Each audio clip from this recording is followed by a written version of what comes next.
আপকি আদালতে film star গোবিন্দার ওপর অভিযোগ হলো যে ইনি সম্পর্ক বজায় রাখেন না।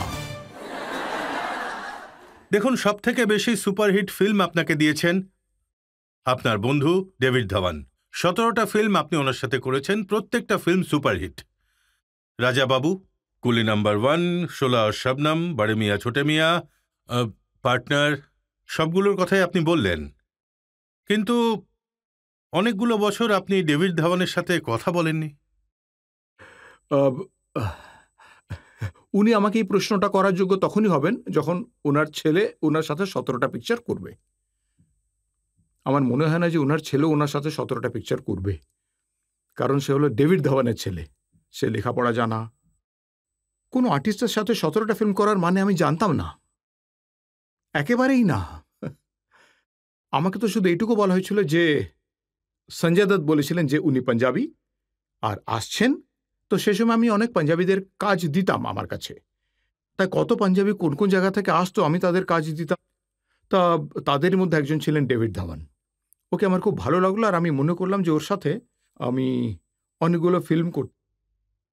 আমার ওর ভালো জমার কথা, তো চলো একসাথে কাজ করা যাক। তাই ওনার সাথে যেভাবে সম্পর্ক বজায় রেখেছিলাম তেমন তো কোনো আত্মীয়র সাথেও আমি রাখতে পারিনি। সত্যিই। আমার ভাই হলেন একজন ডিরেক্টর, ওর সাথে এখনো পর্যন্ত আমি 17টা ফিল্ম করিনি। এখন উনি কি চাইছেন সেটা আমি জানি না, কিন্তু যে সময় আমি ওনার সাথে 17টা ফিল্ম কমপ্লিট করে ফেলেছিলাম, আমি ওনাকে চশমে বদ্দুরের সাবজেক্টটা শোনালাম। উনি সেটা ঋষি কাপুরের সাথে শুরু করে দিলেন।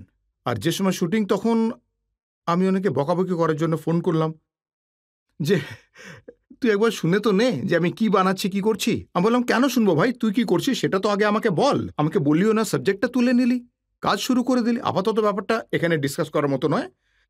ও খুবই শিক্ষিত, ভালো কথাবার্তা বোঝে। যে সময় আমার সেক্রেটারি ওর সাথে কানেক্টেড ছিল, সে সময় আমি পলিটিক্স থেকে বেরিয়ে এসেছিলাম, একটু চেঞ্জ হয়ে গেছিলাম। আমি বললাম, ও যখন বলবে তখন তুমি ফোনটা অন রেখো, আমি শুনতে চাই যে ও কী বলতে চায়।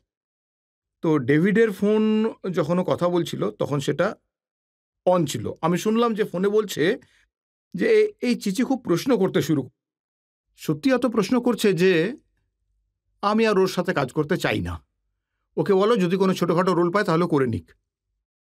ওর এই কথাটা আমার এত খারাপ লাগলো যে তখন আমি ভাবলাম যে এরপর ওর সাথে আর, মানে তারপরে 4-5 মাস ওর সাথে কোনো কথাই বলিনি। 4-5 মাস পরে আমি আবার ওকে ফোন করলাম।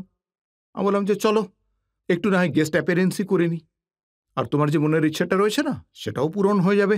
আমি একটু কয়েক সেকেন্ডের একটা শট দিয়ে চলে যাব, ঠিক আছে তো, তুমি যেখানে শুটিং করছো। তারপর আর ওর ফোন আসেনি। এগুলো কত বছর পর আমি আজ বাইরে বললাম, আমাকে বলতে হলো। ও নিশ্চয়ই কারোর কথায় চলছে, ও নিজে এরকম সেটা আমার মনে হয় না। আমার দরজা কখনো কারোর জন্য বন্ধ হয়ে যায় যদি, তাহলে আমি গোবিন্দা কোত্থেকে হলাম। কিন্তু গোবিন্দা, এটা তো ঠিক, সব থেকে বেশি ফিল্ম আপনি করেছেন কাদের খানের সঙ্গে। 41টা ফিল্ম আপনি কাদের খানের সঙ্গে করেছেন। অ্যাজ এ রাইটার উনি যাকেই টাচ করতেন সে টপ হয়ে বেরিয়ে যেত। প্রথমে উনি জিতেন্দ্রের সাথে কাজ করলেন, উনি টপ হয়ে বেরিয়ে গেলেন। তারপর অমিতাভ বচ্চন বাবুর সাথে কাজ করলেন, ওনার সমস্ত ফিল্মগুলো হিট। তারপর উনি জিতেন্দ্র বাবুর সাথে ফিল্ম করেছেন, ওনার সবগুলো সুপারহিট হয়েছে। তারপর মিঠুন চক্রবর্তীর সাথে ফিল্ম করেছেন, ওনারও সবগুলো সুপারহিট হয়েছিল। তারপর যখন উনি আমার সাথে ফিল্ম শুরু করলেন তখনও কিন্তু সেই সবগুলোই সুপারহিট হয়ে গেছে।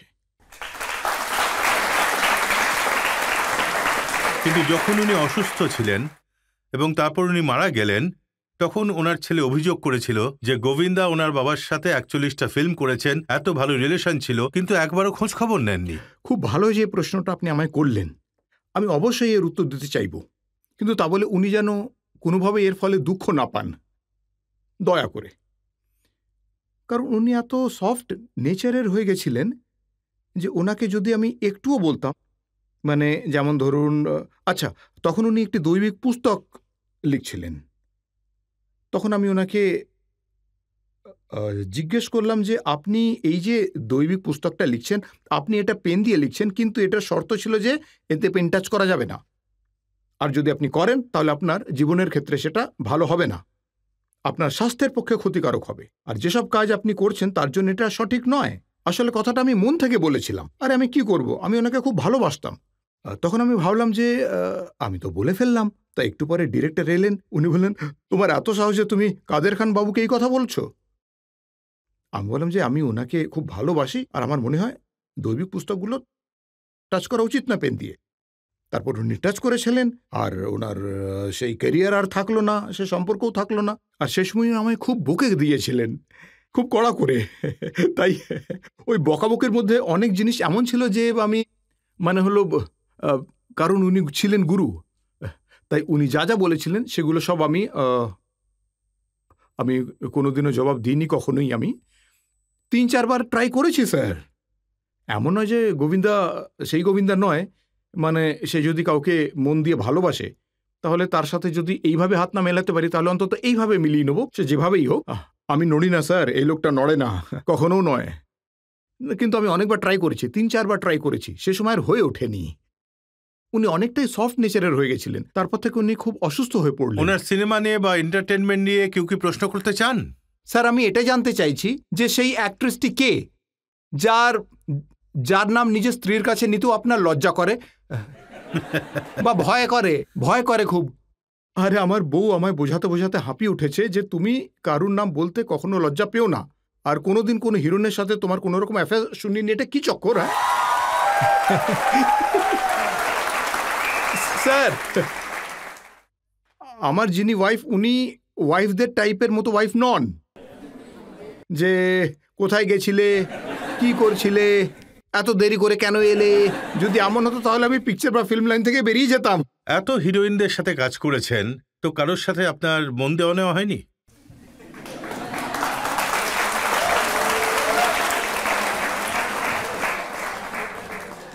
পরিষ্কার করে বলা যাবে না। সুনিতা নিশ্চয়ই দেখছে।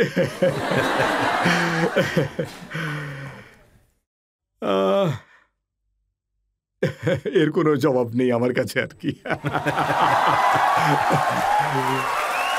দেখুন, কিছু তো নিশ্চয়ই হয়েছিল যে করিশ্মা কাপুর আপনার সঙ্গে 10টা ফিল্ম করার পর ওনার হিন্দি ভালো হয়ে গেছিল, অ্যাক্টিং ভালো হয়ে গেছিল।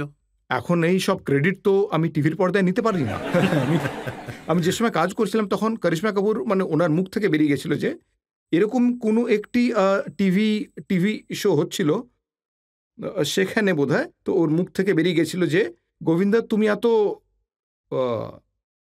মানে এত ভালোবাসো যে আমার মনে হয়েছে তুমি আমার একেবারে পিতৃতুল্য আর কি। তখন আমি বললাম যে হ্যালো, আমরা দুজন হিরো হিরোইন।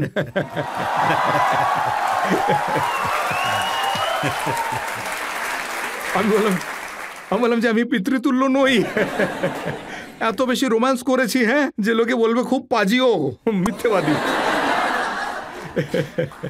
তাই ওকে আমার এত ভালো, ভোলা ভালা, সিধে সাদা, এত ভদ্র আর এত বেশি হার্ডওয়ার্কিং লাগে, বাপ রে বাপ।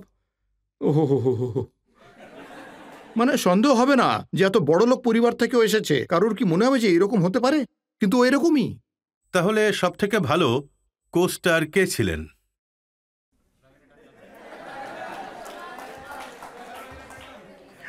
কোস্টার অ্যাজ এ হিরোইন যার সাথে আমার ফিল্ম চলেনি তারা সবাই খুবই ভালো ছিল। দেখুন, শিল্পা শেট্টির সাথে আমার একটিও ফিল্ম চলেনি, কিন্তু সব ফিল্মের গানগুলো হিট। তো তাতে কি আছে? এটা জরুরি নয় যে আপনার সাথে কোনো সম্পর্ক থাকুক, কিন্তু যদি ভালোবাসা থাকে তাহলে সম্পর্কও থাকবে